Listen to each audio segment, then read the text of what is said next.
Las políticas de gobierno y los funcionarios vamos a pasar. Le podemos poner mucha emoción, muchas ganas para empujar lo más que se pueda la carreta, pero si no llega a un punto en el que puede irse sola, esa carreta se va a regresar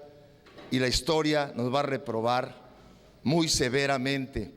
a los que tuvimos la oportunidad de hacerlo y no lo hicimos.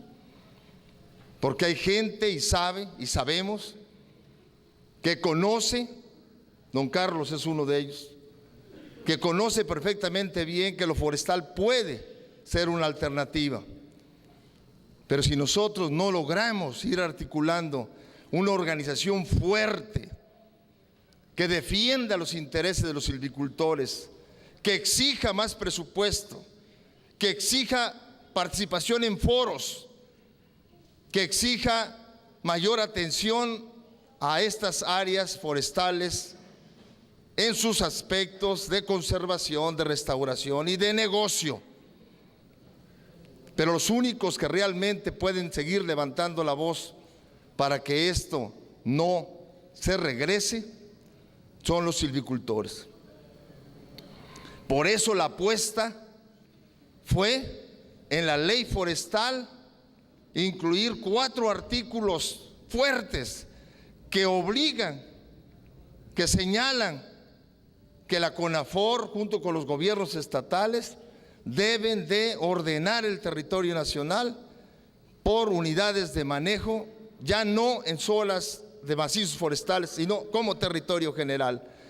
Y mente un concepto interesantísimo que hace la diferencia con las otras 11 leyes que ha habido forestales. Habla que es motivo de esta ley las tierras forestales, los terrenos preferentemente forestales, es decir, los que eran forestales y tenemos agricultura ahorita, y los temporalmente forestales. Eso da razón para que nosotros podamos hablar de unidades de manejo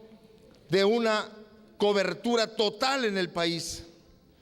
Por eso ni un rincón de nuestro país está fuera de lo que es la estructura de las 218 unidades de manejo, porque aún en las condiciones más agrícolas, como Sinaloa, el Valle de Sinaloa, ahí podemos plantar el árbol blanco, el palo blanco para tutores de tomate y eso es forestal, porque es temporalmente forestal. Entonces es muy importante esa diferencia, que estamos dando al país un ordenamiento territorial con un criterio no solamente productivo agrícola y ganadero, sino un ordenamiento, una regionalización con un criterio más pegado a la preservación, al desarrollo sustentable, que es la palabra mágica de aquí para adelante. No se va a poder hablar de ganadería si no es sustentable. No se va a poder hablar de agricultura si no es sustentable. Y nosotros estamos poniendo la plataforma de una regionalización cuyo elemento fundamental es lo forestal, y ese es el que puede garantizar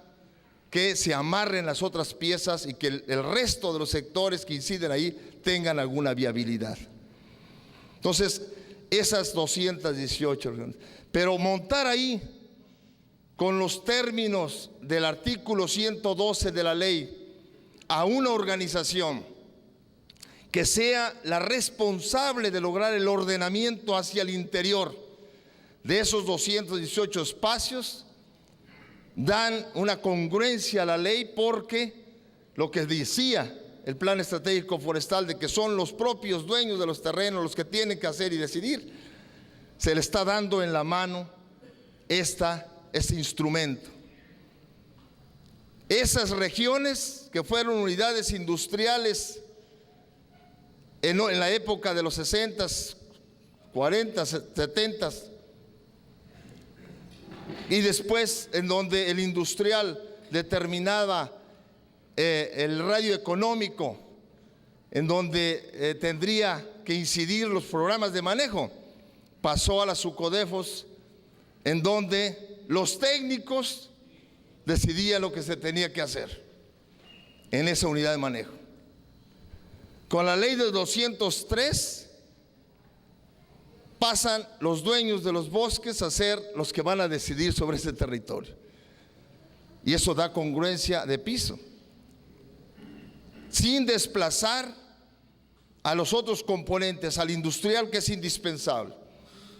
al técnico, que es indispensable porque la ley obliga a que las cosas tienen que hacerse con estudios y con sustento técnico.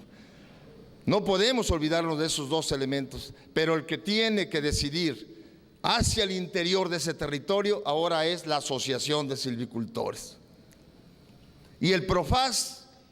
del 2004, que costó mucho conseguirlo, porque no es fácil entender todo este asunto y no es fácil batallar contra esquemas arcaicos y detractores de organizaciones que durante muchos años vivieron del cuento de la conservación del bosque y todo, pero que ni siquiera eran silvicultores. Y todos esos foros estaban ocupados por gente que no era silvicultor, y todavía el día de ayer tuvimos un severo desaguisado porque estuvimos en el Consejo Nacional para el Desarrollo Sustentable y ahí siguen apareciendo gentes que hablan en lugar de ustedes sin tener ninguna autoridad, porque no son dueños de bosque, porque no saben del bosque, pero sí impresionan a los que están sentados de otros sectores y andan buscando apoyos. Se atreven todavía el día de ayer a criticar las reglas de operación y nos citan para el próximo lunes porque van a discutir con nosotros las reglas de operación, cuando ya pasaron por el Congreso de la CONOCYL en Guadalajara, cuando ya pasaron por el Consejo Nacional Forestal, que el 155 le da la atribución de ser el que tiene que opinar, y ahora tenemos que llegar a otra instancia en donde no hay silvicultores, pero hay grillos. Entonces eso se está preparando un documento hoy en la tarde precisamente para señalar que nosotros nos regimos por una ley de desarrollo forestal que no tiene nada que ver y que en ninguna parte de la ley de desarrollo rural sustentable se dice que nosotros tenemos que ir a un foro en donde se discute el maíz, donde se discute, ayer se decían los algodoneros que quieren opinar y quieren recursos para difundir las reglas, decían los productores de coco que también ellos quieren entrarle. O sea, entonces yo les comento esto con toda la crudeza, compañeros, porque no lo hemos hecho, impresionante, y felicidades, Manolo, bien, vamos bien, pero la batalla es mucho más que eso.